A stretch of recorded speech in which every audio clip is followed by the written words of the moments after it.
At 2:09 a.m., the Taiwan Strait was 37 miles wide at its narrowest point and, for the first time in 70 years, completely closed. Not to military traffic, to everything.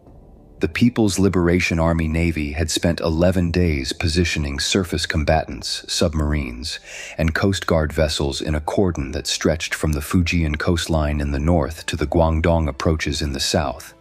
A geometric arc of steel and tonnage that transformed the most commercially critical waterway in the Western Pacific into a declared exclusion zone. No vessel, container ship, tanker, bulk carrier, or fishing boat had transited the strait in 9 days. 34 commercial vessels were anchored in holding positions north and south of the cordon, their crews burning fuel to maintain station, their owners watching demurrage costs compound by the hour, their cargoes, semiconductors, electronics, pharmaceutical precursors, petrochemicals, sitting in hulls that were going nowhere. The global logistics system, which had spent 30 years optimizing itself around the assumption that the Taiwan Strait would always be open, was experiencing a disruption of a kind and scale it had no procedure for. Taiwan's western port facilities were operating at 11% of normal throughput. The island's fuel reserve margin was crossing below the 60-day threshold. The People's Republic of China had announced the blockade as a response to what it described as the most serious provocation in the history of cross-strait relations, the formal visit of Taiwan's elected leadership to Washington and the subsequent congressional resolution affirming Taiwan's right to self-determination. The announcement had come with the language that large powers use when they want to signal irreversibility, that the blockade would be maintained until the provocations ceased, that any attempt to breach the cordon would be treated as an act of aggression against Chinese sovereign territory, that the PLA was authorized to use all necessary means to enforce the exclusion zone. 3 planned destroyers had fired warning shots across the bow of a Taiwanese Coast Guard vessel on day 4. On day 7, a PLA Coast Guard ship had physically blocked a Japanese cargo vessel attempting to transit and held it stationary for 6 hours before releasing it. The signal was consistent. The intent was unmistakable. The calculation in Beijing was that the economic pressure would build faster than the political will to respond militarily, that the blockade was a slow strangulation rather than a dramatic provocation, and that the United States would find no clean military option that did not risk escalating to a conflict that neither side could afford. The calculation was about to be tested. At 2:09 a.m., the USS Gerald R. Ford Carrier Strike Group was 240 miles east of Taiwan, making 18 knots on a bearing that would bring it to the eastern approaches of the Luzon Strait in approximately 6 hours. With it, in the precise geometric formation of a carrier strike group at combat readiness, were 2 Ticonderoga-class cruisers, 4 Arleigh Burke-class destroyers, 2 Virginia-class attack submarines operating in coordinated submerged patrol, and a logistics vessel whose presence indicated that the group intended to remain in the operational area for an extended period. 350 miles to the north, operating independently but within coordinated communications range, the USS Ronald Reagan Strike Group had departed Yokosuka Naval Station 11 days earlier and had been operating in the Philippine Sea since the blockade began. 2 carrier strike groups, approximately 160 aircraft, a combined vertical launch system cell count exceeding 1,200. A combined combat displacement that represented, by any reasonable measure, the largest concentration of American naval power in the Western Pacific since the Cold War.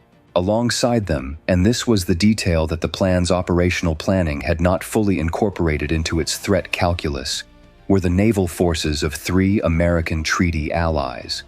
The Japan Maritime Self-Defense Force had sortied 3 destroyer groups from Yokosuka and Sasebo when the blockade entered its 7th day, operating in coordinated patrol patterns in the waters north and east of Taiwan.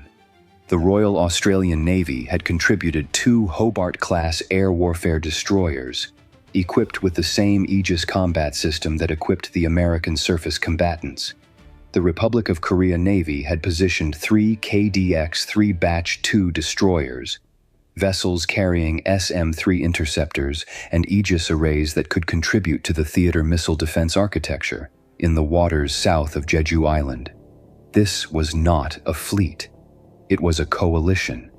Its collective capability exceeded anything the plan had faced in a real operational scenario in the history of the People's Republic. The trigger came at 2:09 a.m. when the planned destroyer operating at the northern end of the Cordon, a Type 052D, one of the most capable surface combatants in the Chinese inventory, locked its fire control radar onto the USS Bunker Hill, the Ticonderoga-class cruiser operating as the Ford Strike Group's air defense coordinator. A fire control radar lock is not a warning. A warning is a radio call, a flare, a maneuver. A fire control radar lock is the electromagnetic equivalent of pointing a loaded weapon at someone's head while your finger moves toward the trigger. The Bunker Hill's electronic warfare suite registered the lock at 2:09 a.m. and 3 seconds. The tactical action officer reported to the commanding officer. The commanding officer reached for the handset connected to Fleet Forces Command. The conversation lasted 47 seconds. The authority that came back down the chain was not permission to fire. It was the activation of the operational order that had been pre-positioned, pre-approved, and pre-delegated 17 days earlier when the blockade entered its planning phase, and the National Command Authority had determined that a fire control radar lock on an American warship in international waters constituted an act requiring an immediate and comprehensive response. The 47-second conversation was not a deliberation. It was a confirmation. Every person in that chain of command had known, since the blockade's 9th day, that the operational order existed and what its triggering conditions were. The Bunker Hill's commanding officer had rehearsed his part of the confirmation sequence twice in the preceding week. When the handset went back on its cradle at 2:09 a.m. and 50 seconds, Pacific Reckoning was active and nothing about the next 38 minutes was uncertain except the exact choreography of a response the adversary had never believed would come. The operation was designated Pacific Reckoning. The first element of Pacific Reckoning was not kinetic. It was electromagnetic, and it began at 2:11 a.m., 2 minutes after the fire control lock, with a precision and coordination that could only exist in a system that had rehearsed every phase of the operation until rehearsal became indistinguishable from execution. 6 EA-18G Growlers that had been airborne since midnight, holding in a dispersed patrol pattern east of Taiwan at altitudes that placed them outside normal plan radar detection envelopes, activated their jamming suites simultaneously.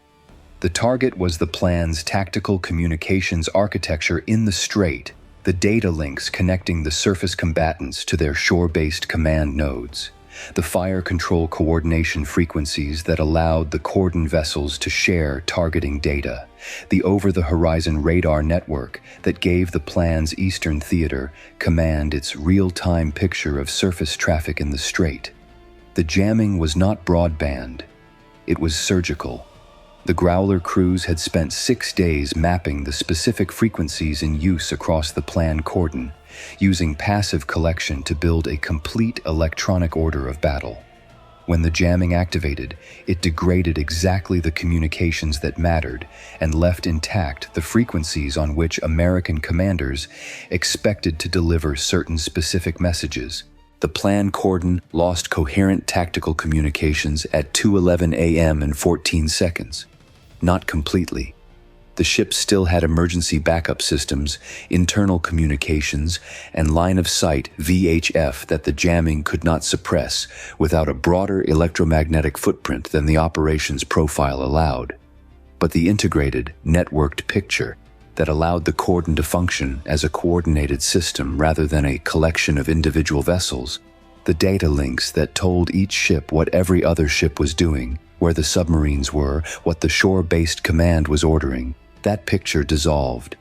The Cordon became 17 individual ships trying to operate without a common tactical picture in waters, where they could see, through their own radars, that something was happening but could not coordinate a response to what they were seeing. The Virginia-class submarines had been repositioned over the preceding 48 hours. Not dramatically. The movements had been conducted under normal operational security procedures, at speeds and depths consistent with routine patrol activity, producing acoustic signatures indistinguishable from a submarine conducting normal operations. But the repositioning had been deliberate, and its purpose was to place the submarines at the optimal engagement geometry for the initial kinetic phase of Pacific reckoning. At 2:12 a.m., 1 minute after the Growler jamming began, both submarines launched. The weapons were not torpedoes. They were Tomahawk land attack missiles fired from the submarine's torpedo tubes, following a pre-planned salvo pattern that had been loaded into their weapon systems before they left Pearl Harbor. 40 Tomahawks from 2 submarines, launched in a sequence designed to produce time-on-target arrivals at the plan's shore-based radar and command infrastructure supporting the blockade.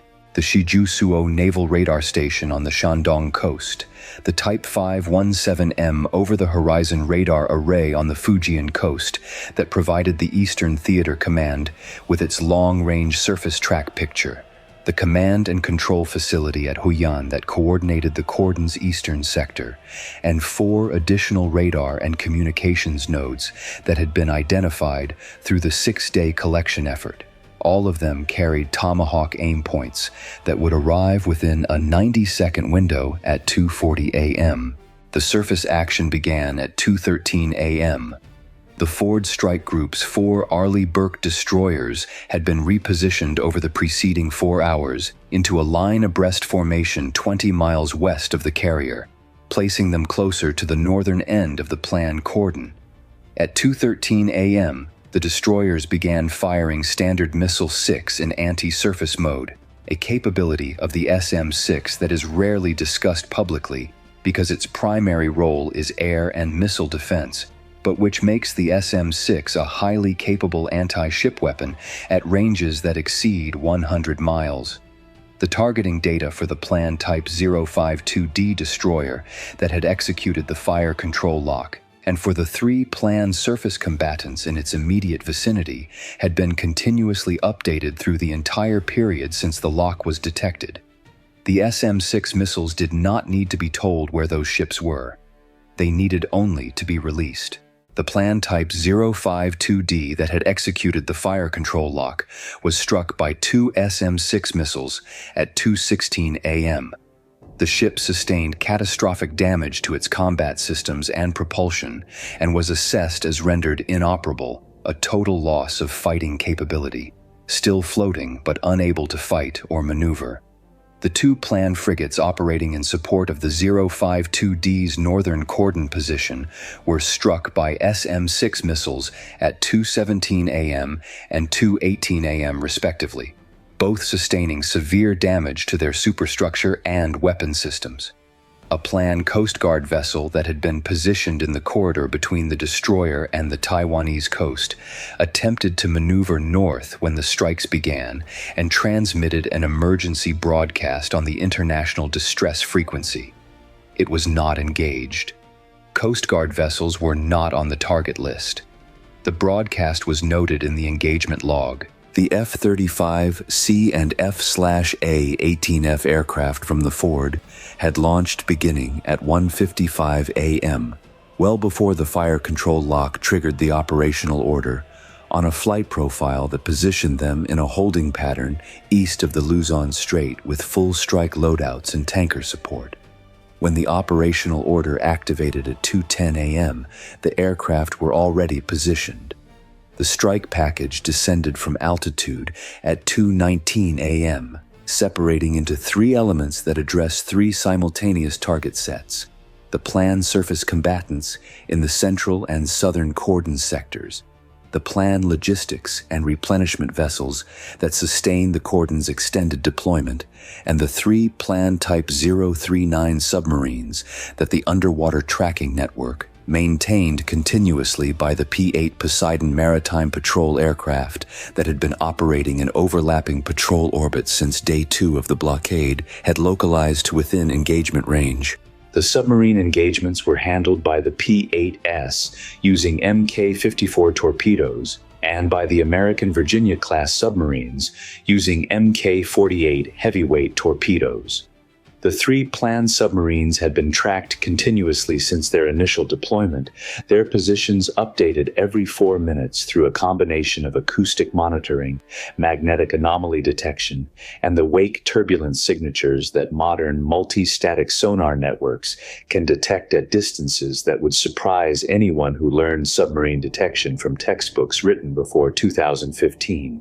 One planned submarine attempted to maneuver when the jamming activated, recognizing the electromagnetic signature of a large-scale engagement beginning. It increased speed and altered course, its acoustic signature rising to a level that made the track even cleaner. It was engaged at 2:21 a.m. The other 2 submarines were struck at 2:22 a.m. and 2:24 a.m. All 3 were assessed as rendered inoperable and removed from the battlespace. The surface combatant engagement continued through 2:47 a.m., with the F-35C and F/A-18F packages systematically addressing the remaining planned Cordon vessels using AGM-158C long-range anti-ship missiles, JSOW glide munitions, and direct bomb delivery against vessels whose defensive systems had been degraded by the initial SM-6 strikes or whose air defense radars had been suppressed by the Growler jamming. The planned surface combatants fought back with the professionalism that their training and the genuine capability of their systems warranted. 3 vessels launched HHQ-9 surface-to-air missiles against the incoming strike aircraft. One vessel executed a sharp, evasive maneuver and released chaff that degraded the initial LRASM targeting solution, requiring a second weapon to be assigned. 2 planned destroyers that had been positioned south of the Cordon's main element and had not yet been engaged attempted to bracket the approaching aircraft package with coordinated fire from their YJ-12 anti-ship missiles. The missiles were detected immediately. Their launch signatures were unmistakable at the sensor density that the coalition had positioned in the operational area, and were engaged by SM-6 defensive fire from the Bunker Hill and the JMSDF destroyer Konggu, operating 20 miles to the north. 4 YJ-12 missiles were intercepted. 2 survived the first engagement tier and were destroyed by the Phalanx close-in weapon systems of the nearest surface combatants. Neither impacted an American or Allied vessel. The 2 planned destroyers that had fired the YJ-12 salvo were struck by LRASM missiles at 2:31 a.m. Both sustained severe damage and were assessed as rendered inoperable. By 2:47 a.m., every surface combatant that had been deployed as part of the planned blockade cordon had been struck. 11 of 17 were assessed as total losses of fighting capability. 4 were assessed as severely damaged and unable to maneuver or fight. 2 vessels that had been positioned at the extreme southern end of the cordon and had used the engagement period to begin a high-speed withdrawal toward Chinese territorial waters were damaged by long-range LRASM strikes, but had reached a position where engagement would have required weapons employment in proximity to the Guangdong coast. They were not re-engaged. They were tracked. Their positions, their damage states, their courses and speeds were all logged in the engagement record. The message they would carry back to their home port did not require additional emphasis. The Tomahawks arrived on their shore-based targets at 2:40 a.m. as scheduled in the 90-second time-on-target window that had been designed into the launch sequence. The radar station at Shijusuo went dark at 2:40 a.m. and 11 seconds. The Type 517M over-the-horizon array on the Fujian coast was struck at 2:40 a.m. and 33 seconds. The command facility at Huiyin at 2:40 a.m. and 51 seconds. The 4 additional radar and communications nodes in sequence through 2:41 a.m. and 40 seconds. The Eastern Theater Command's ability to reconstitute a coherent surface picture in the strait, to see what was happening, to coordinate a response, to direct surviving assets, had been reduced to a fraction of its pre-engagement state. The jamming, the physical destruction of the shore-based radar network, and the elimination of the Cordon's data links had created an informational environment in which the surviving plan vessels were operating with the awareness of individual platforms rather than the integrated picture of a networked fleet. At 2:51 a.m., the commander of the USS Gerald R. Ford Strike Group transmitted a message on the plan's emergency coordination frequency, the one channel that the Growler jamming had deliberately left clear. The message was brief.